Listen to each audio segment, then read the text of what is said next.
Welcome to the Postmodern Art Podcast, the podcast dedicated to giving artists who are wowing the world over the platform they deserve. I'm your host, Nathan Ragland, and come on in, friends. Let us enjoy another wonderful episode today. Today's guest is AshesArt, a digital artist with an adorable art style developing her own independent animation project, My Purgatory Friend. Ash has been someone that's been under my radar thanks to some former guests here and there, so it was wonderful to get the chance to sit down and talk and get to really know about the art that she's creating, the show she wants to create, the inspiration behind it. It's a truly well-rounded conversation, if I do say so myself, filled with laughs and sincere, touching moments. If you enjoy Ash and want to be able to support her, make sure you check out the links in the description below to be able to support her and the show that she's trying to develop. If you enjoy the podcast, make sure you like, share, subscribe, or follow whatever audio streaming platform you prefer. Leave a 5-star review wherever you can. I see that stuff. I absolutely love it. And I could maybe turn that stuff around and potentially try to get some sponsorships, try to make this podcast grow. If you want to go a little bit further with that support, maybe you should consider going to the merch shop at pmap.creator-spring.com. There you can find some outstanding designs done by some amazing artists who provide some incredible, nice, sleek, and stylish streetwear for you. And hey, if you just want a place to where you can talk about the podcast or get to develop a community with other incredible artists as well, maybe you should consider joining our Discord server, the Artist Sanctuary. We've already developed a good group of people there that keep it nice and fun, sharing some incredible artwork, providing some incredible laughs. It's a good time all around. You should consider joining with the link down in the description below. But now, without further ado, please enjoy the Postmodern Art Podcast. By the way, I just gotta say, I found it funny whenever I don't know if you looked in the Discord server for the podcast or whatnot, but I love how I posted Glory's teaser and Tay is like, did you do my recommendations and bring Ash on or bring Bill on? I'm like, I guess you'll just have to wait and see. Hint, hint, wink, wink. Tay is such a wonderful and very supportive friend, and I'm glad to have her as well as everybody else in my life. Is all so wonderful. There we go. I mean, I'm sure we're gonna definitely talk about them a little bit. They are involved with your biggest project, or at least, you know, in progress project so far. So yes. Do you have any questions or concerns or anything like that before we really get going? No, I'm actually really excited. I've never done anything like this before, so it's nice. Well, I'm glad to give you this opportunity. I know, obviously, Tay's recommendation was a major thing, but also, like, I've seen the stuff you're working on, and I know you got some incredible stuff, and I know you're just gushing to talk about it, so I might as well give you a platform to do so, you know? Oh, it's much appreciated. Thank you. No problem. All right, Ash, before we really get going, I must ask the icebreaker question of the podcast, if I may. Let's say you get to go to a desert island on your own accord. It is just you, alone with your thoughts. You get to kick back, relax, breathe, and get to enjoy yourself for a little bit, away from everything. Oh, excuse me. In order to make sure you don't go completely insane on this island or whatnot, you get to bring one piece of media or one piece of art with you, whatever you consider media or art, again, to help with whatever vibe you're trying to go for. If given this opportunity, what would that one piece be? Like one piece of social media. Not even like social media, you know, a film, a show, video game, you know, whatever you consider just media or art. One piece. Bring it with you. That's a really tricky one. I'm hoping, if nothing else, this is like the toughest question of the entire podcast.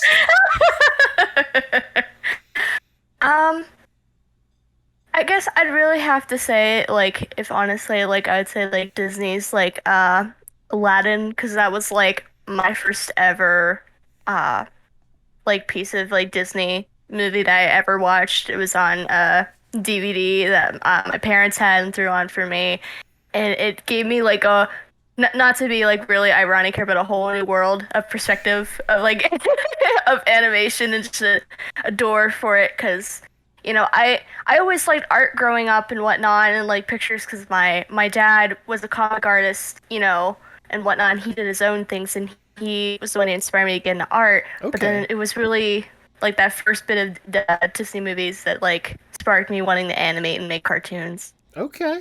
Okay. First off, thank you for answering like half the questions I already had right off the bat, which is great. No, I'm joking. But I want to just let's just focus on Aladdin for just a little bit because thank God you picked a wonderful choice. Because as much as I like to Mhm. champion like Lion King or whatnot, like let's be honest, Aladdin was Yeah. just like something else. Like Yeah. some of the animation that they toyed with or whatnot, and some of the visuals that they were able to present. So Mhm. the acting that was presented with that, especially Robin Williams alone, like gave it a lot of that cartoony performance and whatnot. So I could instantly see how that's a good foundation more than anything else. Yeah, absolutely. And as I discovered Disney more, I discovered into more wonderful treasures of animation and so much more. But if I had to like pick like a second favorite as well, that comes close to my heart is Lilo and Stitch. Oh, there we I go. I always loved Lilo and Stitch till through and through. It's such a good classic movie. It's simple, it's family oriented, and I just love that. Yeah, absolutely. But nevertheless, back to your original point, Aladdin. That is your Mhm. answer. You're locking that in. Mhm. All right then. If that's the case, I cannot think of a better way to start the Postmodern Art Podcast. Welcome everyone. I am your host Nathan Ragland. Feel free to like, share, subscribe, or follow whatever audio streaming platform you prefer. You can support the podcast on Patreon. Go to patreon.com/PMAP and follow us on Twitter and Instagram at PostmodArtPod for future updates and guest announcements, including today's guest. She is a digital artist with a cute style, developing her own indie animation project, My Purgatory Friend. Welcome to the podcast, AshesArt! Woo. How are you doing Hello. today? I am doing very good, actually. How about you? Tired but good. I'm glad to have the opportunity to sit down and chat. I know I have been introduced to you and your art thanks to some good friends that both I've had on the podcast and otherwise, and Hmm. I'm definitely excited to really poke inside your brain a little bit and see some kind of the stuff that you're developing more or less. But before we really jump into that, I want to go back just Hmm. a little bit and know more or less the origin story of Ash. Now, I know you kind of already divulged into it a little bit, but I still want to know what exactly got you interested in art and animation in the first place. Well, like I said, it was kind of like my dad because my dad was a young lad who was inspired to be an artist, and he actually almost had the opportunity to work with Marvel Comics at one point. Oh. He was trying to get into like because he already finished high school at 17 with his GED, and he wanted to do that. But then realizing that he was with my mom and was about to have me, and he wanted to settle for more realistic stuff, so he went to tech school rather and give up on his art dreams and whatnot. But he's still like doing stuff and drawing and doing his own comics. Oh. And he introduced me to that, and also my two other brothers.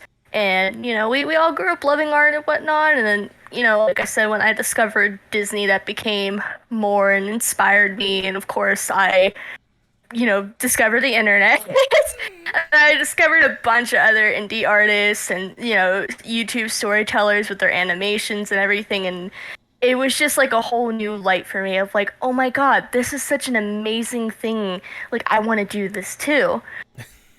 So like I always started doing hand drawing art since forever. Like, I literally have like a whole little section in my closet of all hand like sketchbooks I've had since I was like in middle school. So I have like about 25 of those sitting Okay. in there. Okay.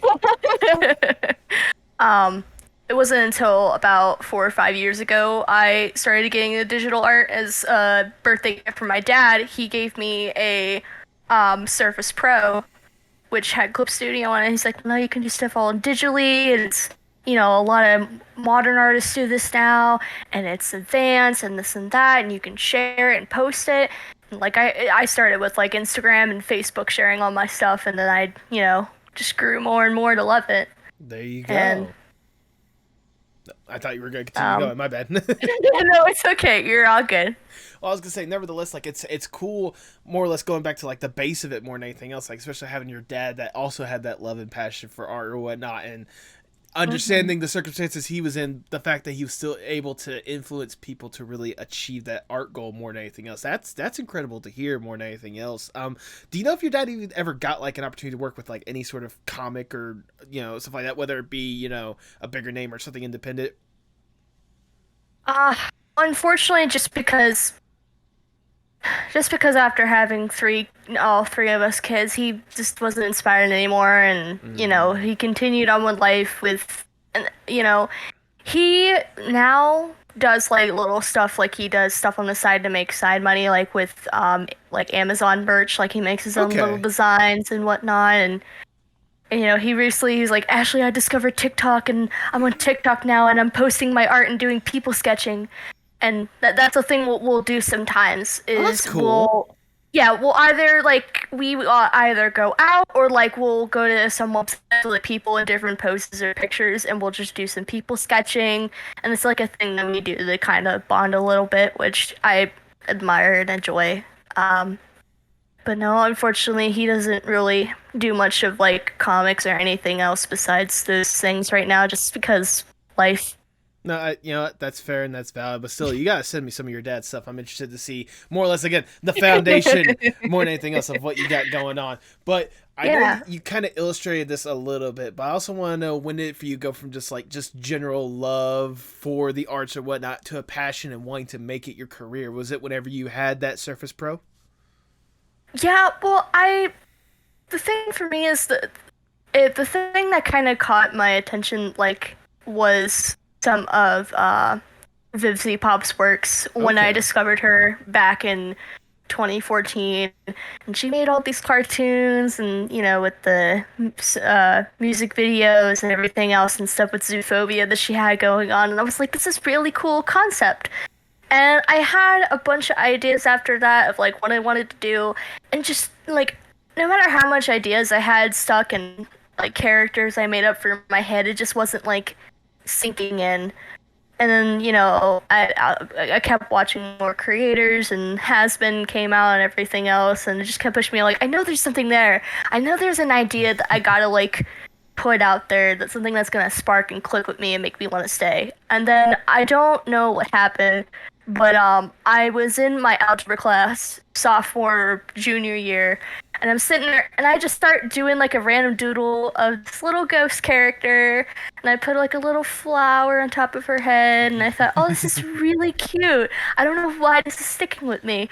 And I kept drawing Izzy more and more, and I was like, this is like a really cute, neat design, and I don't know, this is like calling to me. This is like some potential use that I have. And so after just making more characters and thinking of a storyline and everything else and building this whole world of Purgatory, I came up with the show plot. There you go. And we'll definitely divulge a lot more into that show in a little bit. I definitely want to talk a lot about it. But again, I want to go back just a little bit, just a little bit with some of the inspirations that you were talking about, because I know you were talking about Viv for a second there. Now, you wouldn't be the first person I brought on this podcast that was inspired by Viv. Trust me, I'm pretty sure there's at least more than like 20, if I off the top of my head, that are inspired by it. But I also want to commend you, because like more than anything else, like the fact that you've been following since 2014 or something like that's dedication more than anything else. What was it about Viv's art or storytelling, or what was it about what she did that grabbed your attention in the first place? I think it was just the fact, like when she first started, it was like, ever since the beginning, it was all her. She wasn't trying to work with some other company, and there's a lot of other artists I admire that do so well that haven't gone to or haven't done anything outside of art school or anything like Jaden Animations. I love her, as well as Rebecca Parham or Let Me Explain Studios. Like they are all amazing female artists as well, but like there's also Viv's style that just captured my attention. It was just something I haven't ever seen before, and I was like, this is really neat and wonderfully put on the paper and everything else, and just yeah, absolutely. And I also want to emphasize some of those independent creators that you were talking about as well, because I'd say I'm roughly in the same era as you, more or less. Like, I'm slightly older, so I get to I can think of some of the people and whatnot, but like, especially with some of the people that we got to see like really grow on their own or whatnot, like it's incredible like how the internet has been able to foster like this incredible like group of talent more than anything else. Like, I can imagine, especially for you wanting to get out there and do your own stuff, it has to be like just inspirational more than anything else, seeing this kind of stuff. Yeah, absolutely. I was kids that grew up with YouTube when YouTube started, so I found a lot of these artists. Actually, one of the first ones besides Jane was also The Odd Ones Out, Yep. and Something Else YT, and all this wonderful artists and creators. And there's also other people too who would do stuff like reanimate clips like Game Grumps. I always loved those people as well. I was like, oh my god, this is great. I can do this too. Absolutely. Two slight, I guess three little slight tangents when it comes to just the people that you listed right there. One, Jaden Animations, like the fact that she's still able to keep going like to this day doing stuff or whatnot. I think I've even had a former guest on here that's actually worked on some of her stuff, if I remember correctly. Oh wow. Yeah, Sarah Fisher. She does like compositing for a lot of independent YouTubers, but also like is working for Disney right now. So there's that. Odd Ones Out. That's a good example of kind of like just how the internet has kind of fostered them to the point to where like he's being able to produce his own show at this point, like for a big company like Netflix, which is insane when you think about like especially how he started more than anything else. Absolutely. And then what was the third thing? I had a third thing. Oh, Game Grumps. Jesus Christ.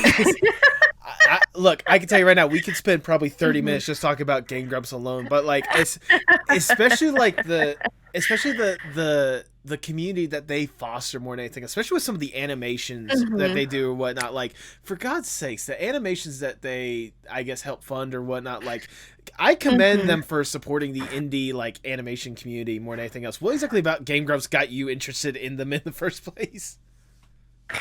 Well, because that was the thing that me and my cousin shared back in like 2014 when Dan first started appearing and John was soon dismissed. Me and my cousin, we started watching them, and it was just crazy. And it was just the way their duo worked, both Aaron and Dan, and like the commentary, and like, cause like usually like with a lot of, I'm not really much to want to indulge in like people who game a lot because it's just them playing a game, and it's like okay, but it's like when it's both of them together, they have like this duo of commentary that is really funny, and it's just like watching two best friends playing together. It's like sitting down and whatnot. It's like that wonderful feeling of like friendship and just like goofing around and whatnot. That really just it brightens my day anytime I just put an episode on. Just like really great.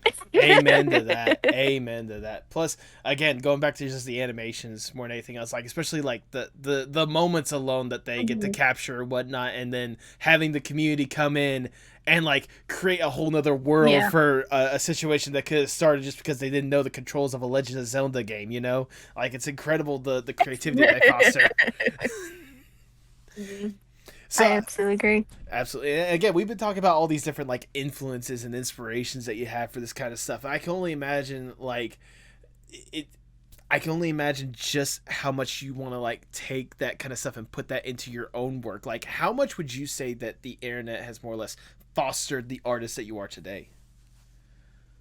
I would say a lot.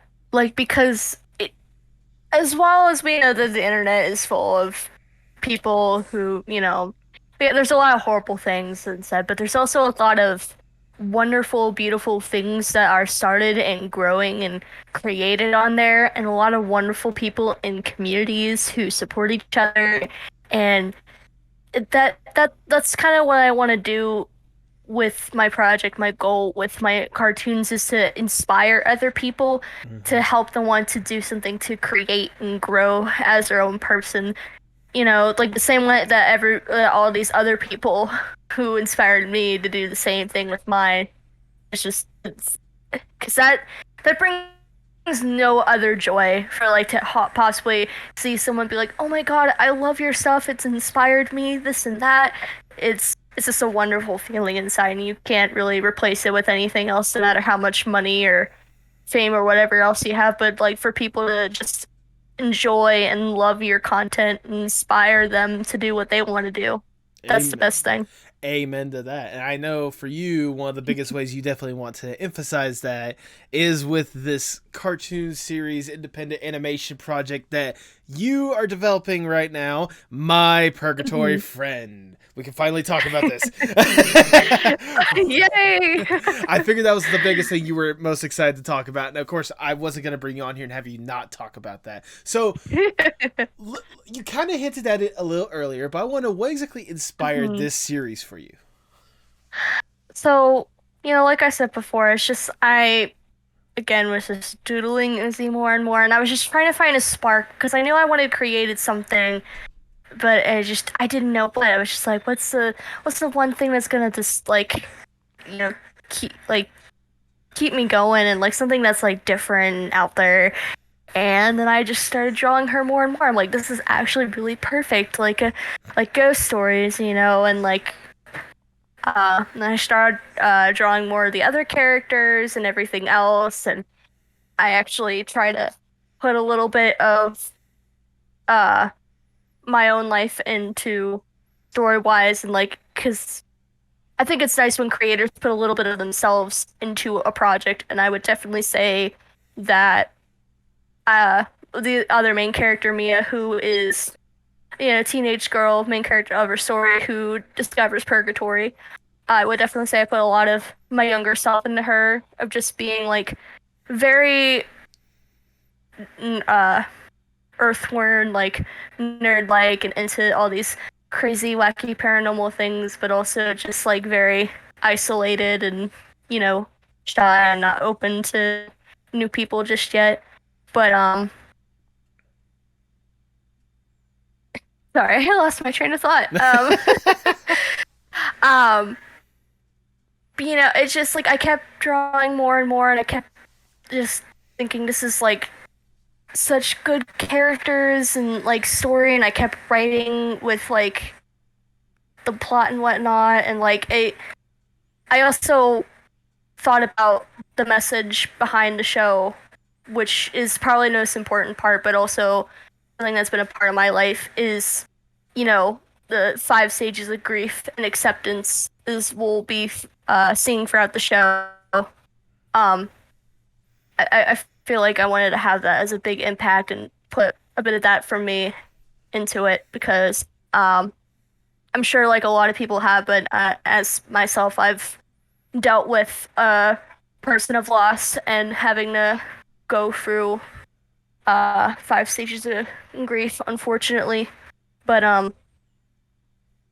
uh I'm so sorry. I don't know why I'm blanking out right now. You're perfectly fine. You're perfectly fine. If I may, I can imagine, especially with something that like is as serious as like grief or whatnot. That's gonna be like an overall message or something like that. I imagine for you, like like you said before, you've had to deal with that kind of grief as well. I imagine for you, it's a way not just to present it out there and let people recognize it more than anything else, but to also help people understand how they can cope with that kind of stuff with a series like this.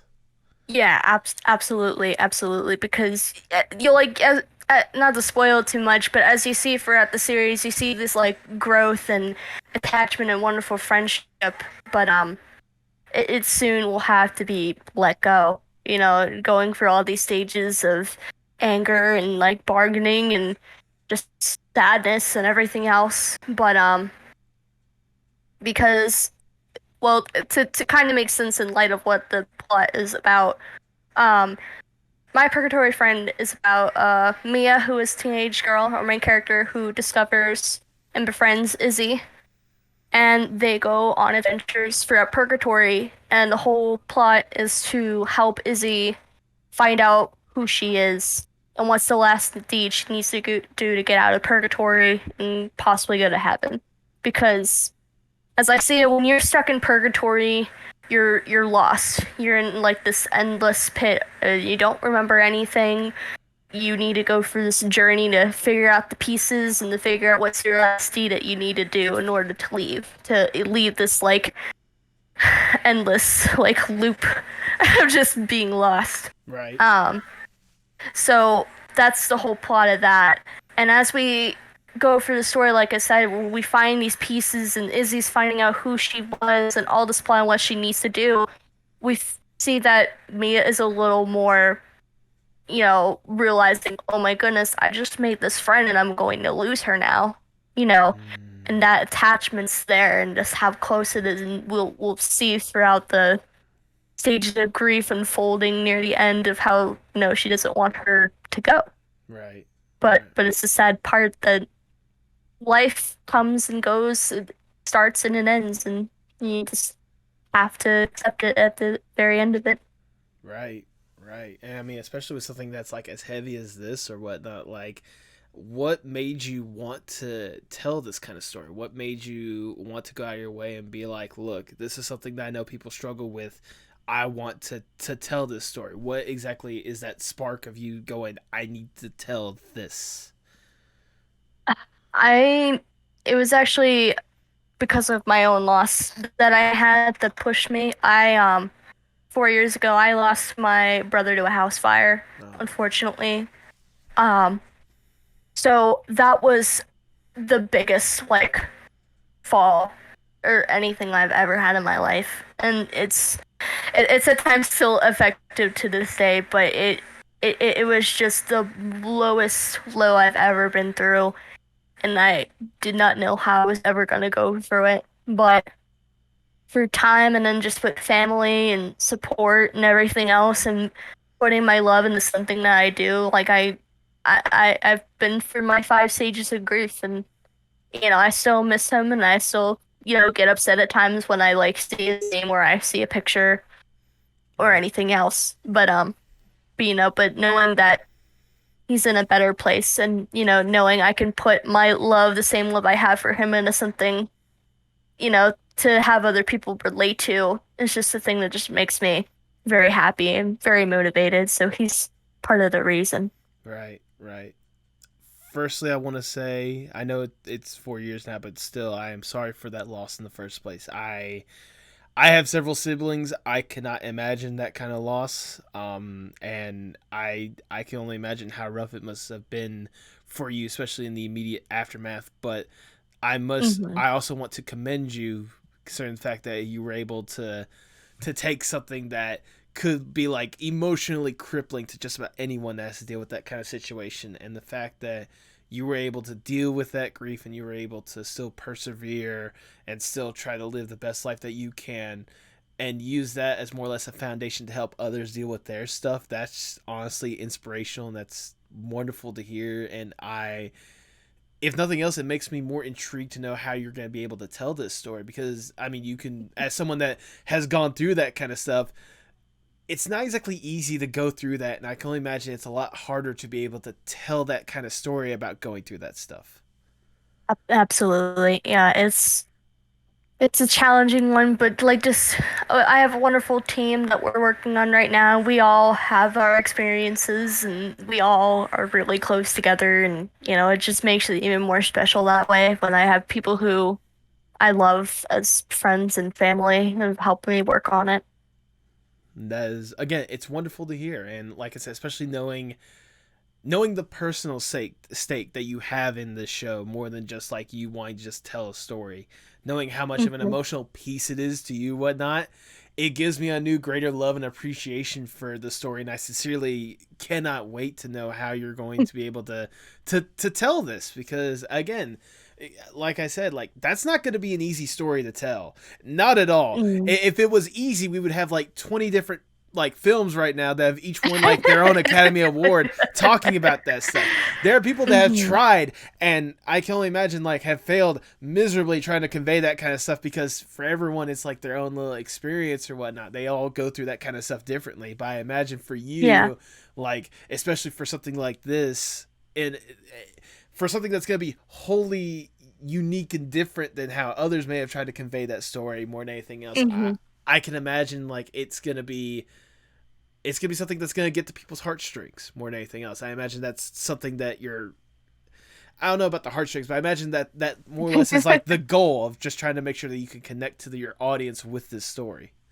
Yeah, absolutely. Like I said, my biggest inspiration and motivation when creating my cartoons and projects is to try to relate to the people and have people something to inspire on, or have like something of just like, oh, this really made my day and I totally relate to this, or like this has definitely inspired me and brought me joy. Like this is stuff along those lines. But and with it being a challenge, it is a challenge, but if you're never challenged in life, then you're never really gonna learn or adapt from anything. You're never gonna improve if you're not challenged enough or pushed enough. Absolutely. And I hopefully the connection to the audience will at least be a little bit easier, especially after they get to see some of the main characters more than anything else. Because I can tell you right now, like just seeing the characters like alone, at least like the main two of Mia and Izzy. Oh my god, like this goes also to like your art style that you have, but I just love how like it gives me a different appreciation for the characters, because I didn't realize how serious of a short or how serious of a story it was going to be. I imagine you're going to find some way to tell it in a fun, entertaining manner. Maybe correct me if I'm wrong. Oh yeah. You're all good.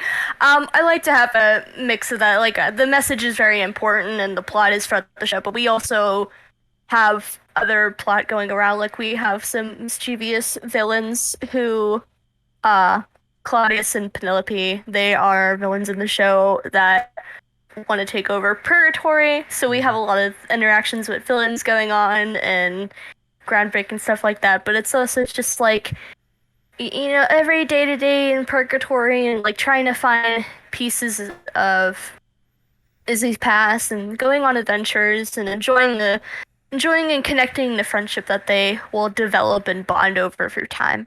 Exactly. That. Hey, you're the creator of the show. You worded it better than I ever could have. So there we go. I also gotta say, but again, going back to the characters real quickly, the characters that you presented so far, I absolutely love them. Even though the main two I've seen is like Izzy and Mia. I think I've seen some of the other ones that you mentioned before, but my point still stands. Mia and Izzy alone, like seeing them and seeing like the dynamic they're probably gonna have, plus knowing the people that are like behind them or whatnot, or at least the voice behind Izzy, or is Izzy? Yeah, voice behind Izzy. Yes. Tay. I mean, knowing, look, Tay, I love you, but knowing the energy that they're gonna bring to this project or whatnot, they're bringing that character to a whole different level than anyone else could. Oh, she has. She has. I can tell you right now, she has. Again, lovely people all in a circle. Some names, Tay, but also I have Trisha Mellon, who voices Mia as well. I don't know if you heard her name. She's been in Sign and Happiness shorts. Okay. I know she's worked for 6 years and whatnot, and she is such a sweetheart and amazing. And I also have Wiley as one of the villains. If you remember Wile E. Coyote, if you don't know him. I'll say if I remember Wile E. Coyote. If you don't know who he is, then I don't know what you're doing. Please go follow him. He's amazing. I'll say last time I checked, I did not have amnesia. So I'm pretty sure I think I remember who Wile E. Coyote is. That's the weird fellow on Looney Tunes, right? That's the Wile E. Coyote that we're talking about, right? Yes, the Cylone. Yes, that's who we're talking about. Nah, I'm messing with you, Miley. But yeah, it's such a lovely project and a bunch of friends who wanted to help me with it. Like, the best part of it is like how I discovered Tay was going to be Izzy's voice actress. It was really funny because I hopped into her server into a call, and she starts doing like a Spinell impression, like from Steven Universe, and she's going on about that. And after that, all I go is, "Who just did that right now? I want a name." Like, I was just like, "Who did it?" And she was like, me. I'm like, can you do it again, but a little more higher? And like, can you read some lines for me? And so she proceeded to do that. I'm just like, okay, you're hired. She's like, wait, what? What am I hired for? I'm like, my project. You're the main character now. She's like, oh, all right. You know what? That's not the reaction I expect from Tay. Knowing Tay or whatnot, the reaction I kind of expect is, holy shit, are you kidding me? Yeah. Oh, goodness. So yeah, there's definitely a lot of love into this project, and we do have storyboard artists going on right now as of this moment. So hopefully we'll put some more stuff and sneak peeks on our Twitter page, hopefully, which my wonderful co-writer Trey has helped me set up. Very wonderful. Yeah, I'm very excited. I was gonna say also shout out to Trey. I'm pretty sure it's the first time I've mentioned Trey like actually on the podcast itself. Because in fact that he's been a major supporter of the podcast for like oh my years god, now. Trey is a very wonderful, interesting character. Yes. I've met him for how many months now? Like 6 months or 8 months now. Jeez, it's been a while. Yep. But no, he's such a wonderful supporter with everyone and everything that they do, and he's great. And I would suggest having him on next. He is definitely a wonderful writer and has helped Tay with all her wonderful projects and is helping me, and definitely has wonderful ideas of his own. So I would definitely recommend having him on here next time. Absolutely. I'm sure I'll probably get him on at some point, especially with all the support he has shown this podcast throughout the life cycle of it more than anything else. Seriously, he has been like I would say one of the loudest supporters that I have, and I mean that in like social media. He'll show me love and support. He'll retweet the stuff or whatnot. Like he wonderful person, and knowing especially like that he's going to be one of the people helping bring this project to life, My Purgatory Friend. It just makes me more excited, especially hearing more and more, knowing more about the story now, getting to really know like the people that are going to be behind it, knowing the inspiration, the love that's really going into this project.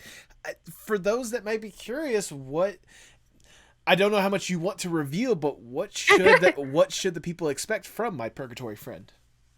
So, My Purgatory Friend is definitely gonna be a little wacky, a little crazy, a little groundbreaking, but but I would also expect a nice, wholesome show with lovable characters that people hopefully can relate to, and also just enjoy with the wonderful animation and art and background and everything else mixed in between, and just but most importantly just know and appreciate that it was made with love, as a lot of other things should be, with people who are passionate about things.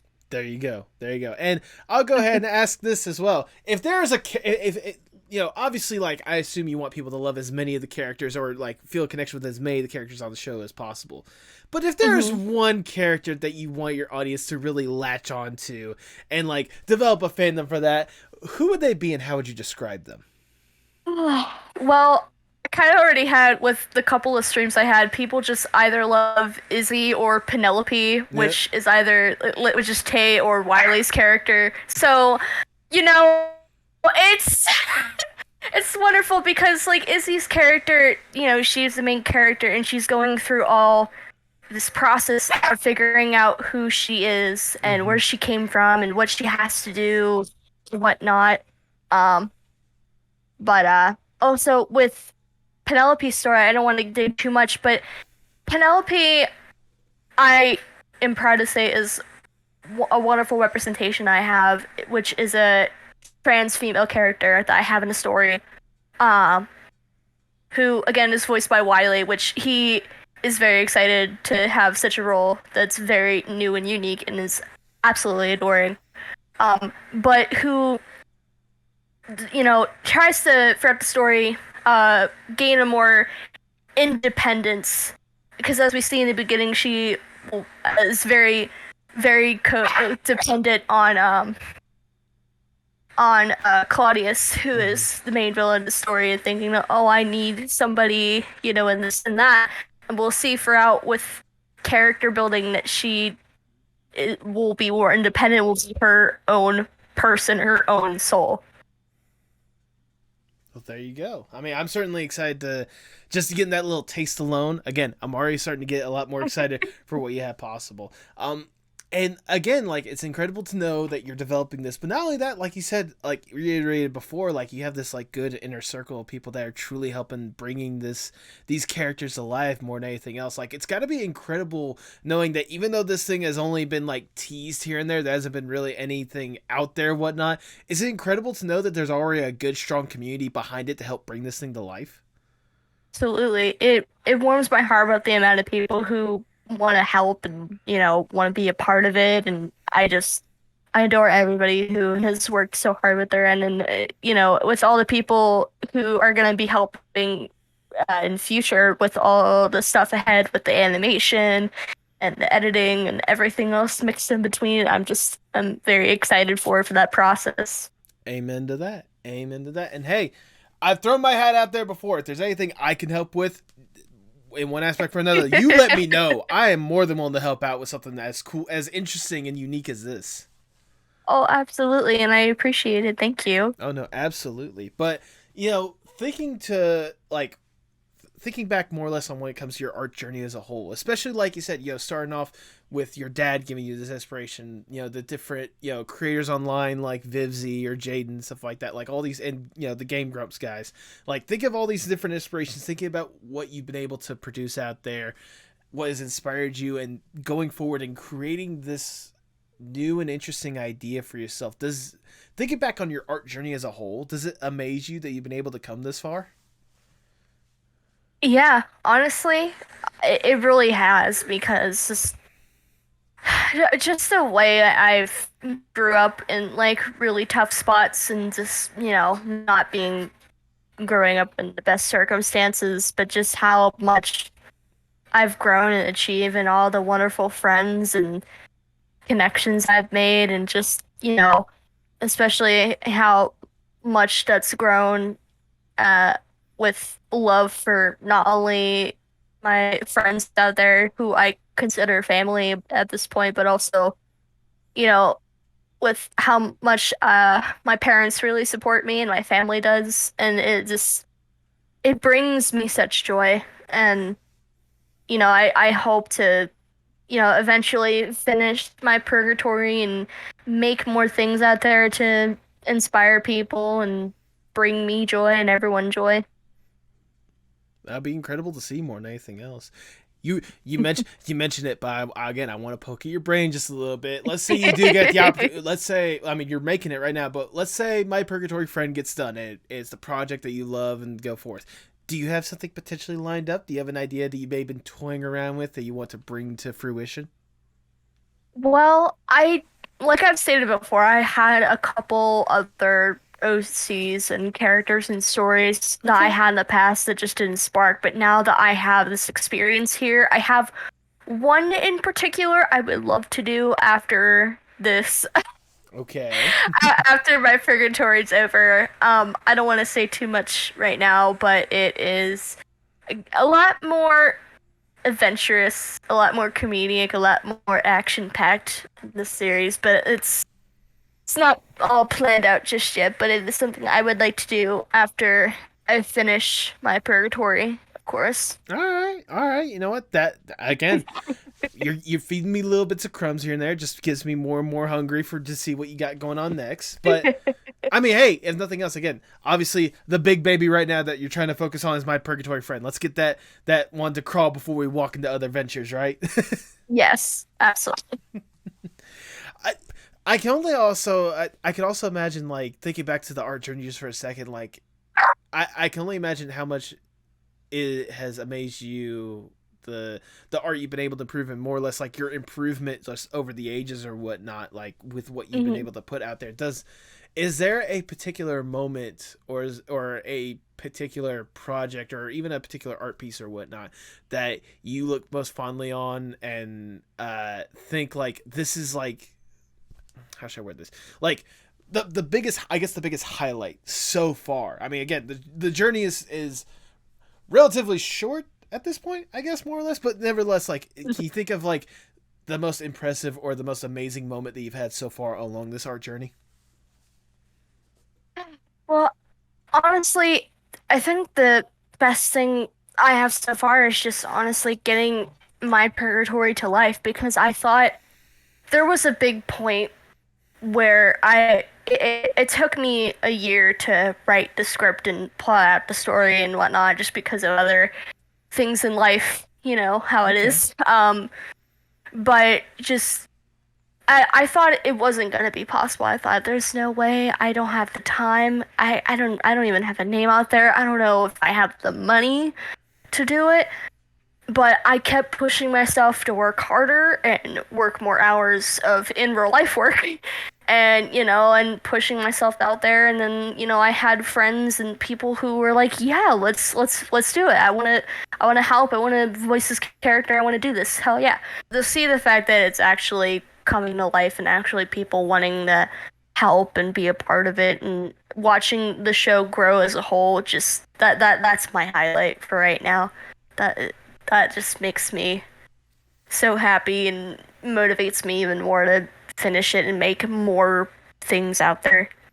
Good. That is incredible to hear more than anything else. I'm happy to hear about how far you come along. And again, it's incredible knowing what you've been able to produce so far. But if I may, for this next question, I want to give you more or less the dream scenario, if I may. Mm-hmm. Let's say I am Big Shot Mr. Moneybags. I get to come up to you and like, look, Ash, we know you have a gold mine of an idea, or just a gold mine of ideas ready to be brought out to the world. You just need, a little extra support, a little help to make sure that we can get you to that point. We have access to anyone and everyone in the world and more money than there should be possible. We should probably be helping so many people out of so many different situations, but we're not going to focus on that right now. Right now is on you and you alone. If given this opportunity, what would be the dream AshesArt project? The dream project well, I would like to at least finish off My Purgatory as like an indie thing, as like the show an accomplishment of I did that. That's something that I, alone with whoever like on my team that I gathered and came together, produced like on its own. Probably I would want to say my next idea that I have, I would love to put more into production mode. It would definitely be cool to have a lot more money, especially towards some action scenes and whatnot that I have in mind, and interesting character designs, and but I would put more focus into the animation and story rather than other things like, oh, well, what if you wanted like cool celebrity voices and this and that, and, but it's just like it's more so rather of how it looks rather than how it sounds. Right, I would want to focus on more than anything. But how are we going to sell the people on the show if they don't know who's voicing the people? Look, I could go on an entire tangent, but also, I'm just going to say this right off the bat. Keep in mind, your favorite film is Aladdin. Yes. And who voices the genie? A celebrity known as Robin Williams.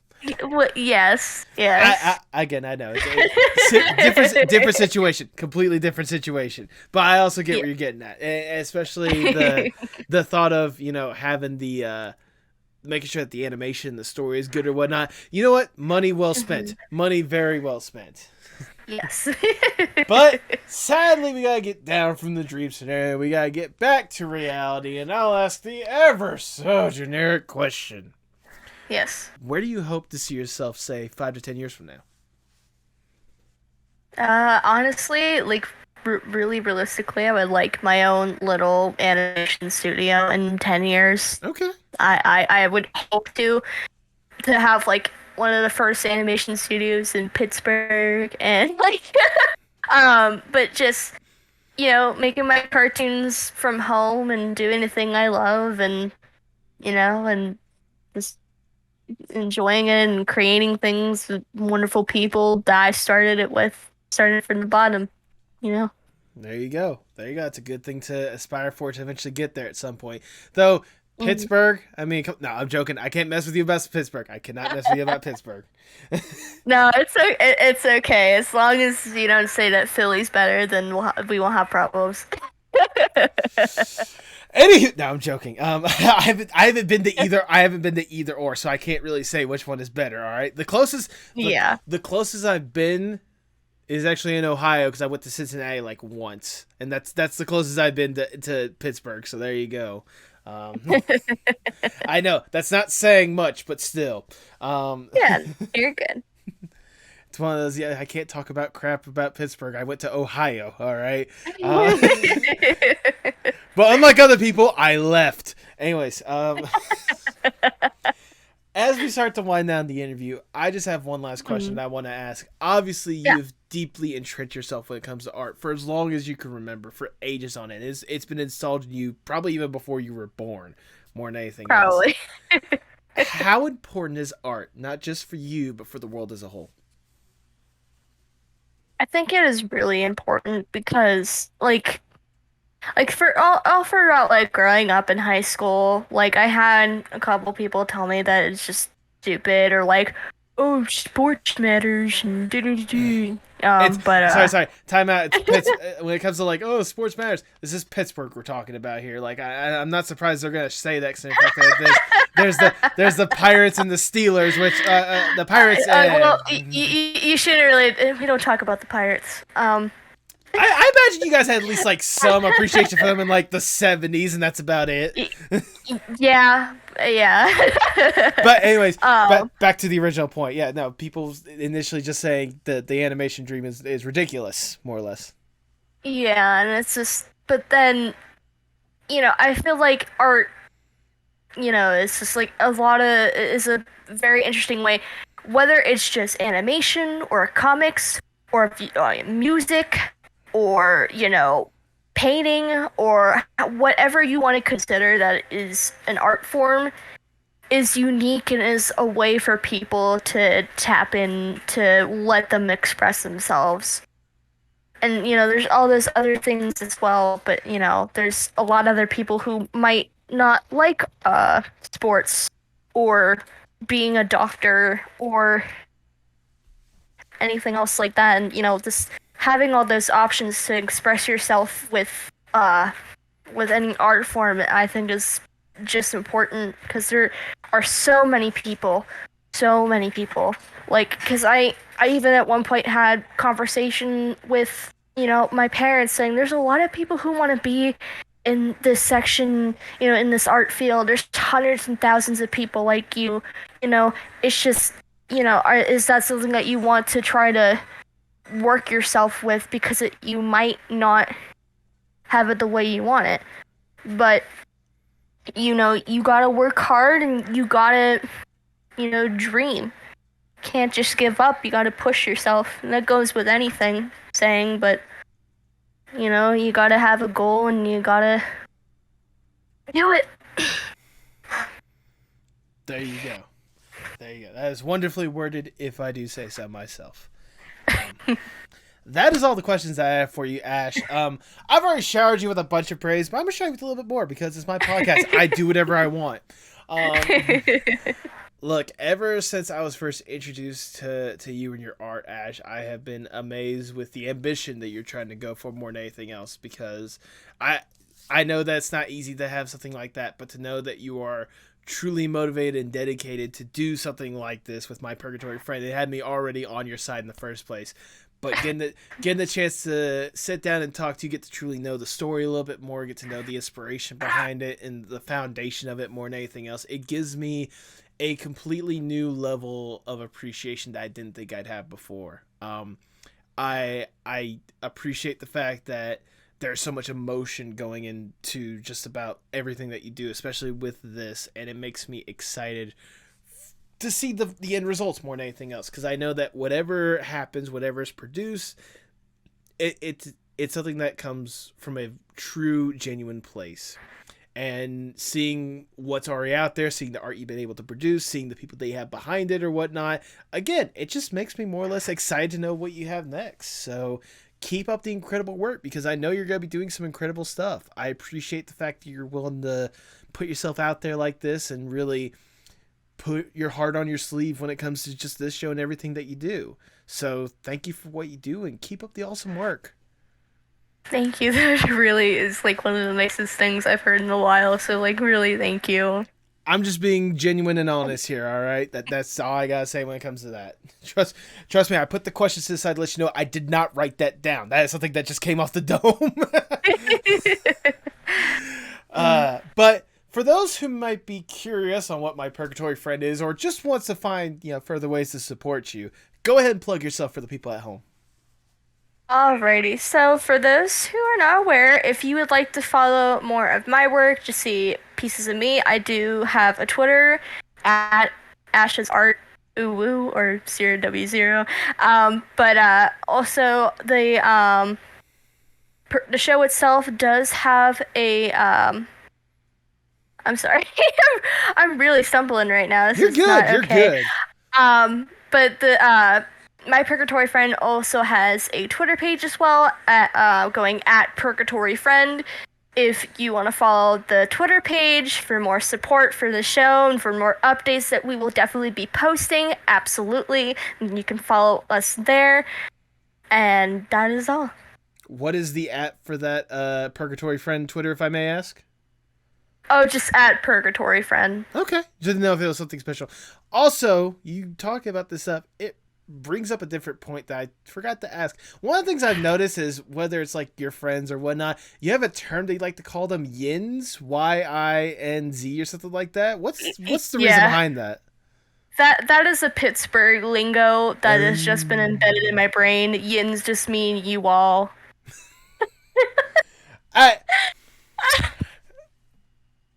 Endearing, yes. I don't get the connection of how you all can turn to yins. I don't get it either, but that was the thing that I was just born with. That's the lingo here, so. You know what? Fair enough. I will give you... Again, who am I to judge? I haven't been to Pittsburgh yet, so there you go. Do you have any final words before we sign off? It was a pleasure being here, and I am excited, and I can't wait for your channel to grow as well. Hey, you know what? It was an honor and a pleasure to have you on as well. So, feelings mutual on both ends. There you go. With that, all I have left to say is for the people at home, hasta luego, mi amigos. Tell me what's wrong, tell me it's parts in motion. Sing me a song, tell me your eyes can all open. Show me it all, pick me up in the car you drove when you used to call. Show me it all.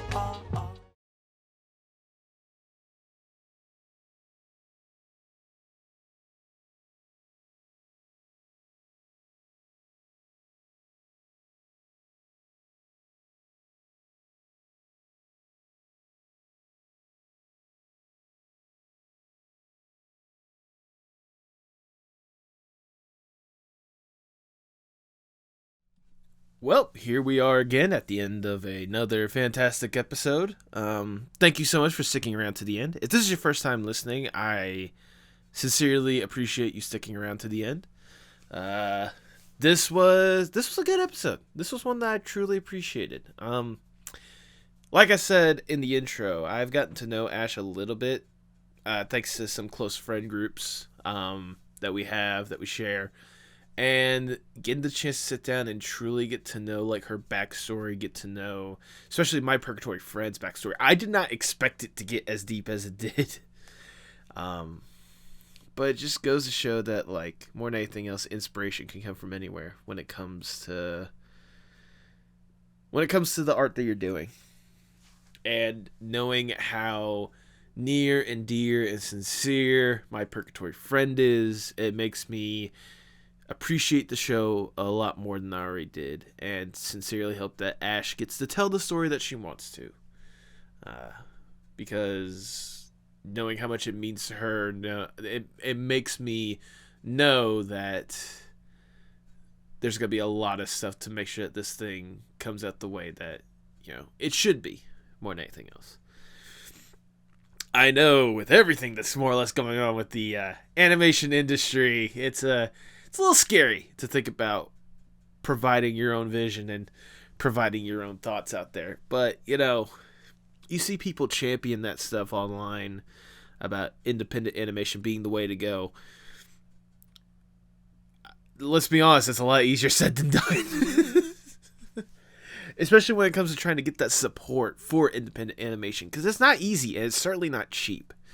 But, for any creators out there that want to truly get their vision out there, even if it takes, 5, 10, 20, 50 years to get your vision out there, do whatever it takes to get it out there. Do whatever it takes to really push out the project, push out the vision that you really want people to see. It's these are weird times. These are strange times. But, at the end of the day, there's only one you. There's only a singular person that is currently listening to this podcast. But there's currently you. Right here, right now. And, just because there's only you doesn't mean that your experience is singular. It doesn't mean that what you're going through is singular. There are people that may not be going through the exact same thing you are, but they're going through stuff. And art is a good way for the world to really connect. And when people are doing what they can to get rid of art, whether it be for, emotional purposes, whether it be for tax write-offs, fucking hell. At the end of the day, there's only one you. And if you feel passionate about something and you feel passionate about whatever project you need to do, whatever you can in your ability to get it out there. Also realize it may not be exactly, one for one exactly how you want it to be. Don't let that weigh you down. Don't let that hold you back, all right? If nothing else, if the story is strong, or if the visuals are good, or hey, if the message is really like the shining star above anything else, people are going to get it, people are going to relate to it, and people are going to love it. Just make sure that you put that out there first and foremost. It doesn't have to be anything deep. For God's sakes, if your passion project is freaking Bobo the monkey, jumps over the Eiffel Tower, like, go with that, as long as it provides good fun. More than anything else, like, the message could be, hey, let's have a laugh, let's kick back and relax. Whatever that message may be, just go with it. Just put it out there. Don't feel like you're weighed down with limitations. Work with those limitations to provide the best thing possible to make sure that that you do a good job, that you push out the thing that you love and you truly create something incredible. I know you have it in you. You can do it. You got this. We got this. We can do this together. I love you guys. Keep doing incredible stuff.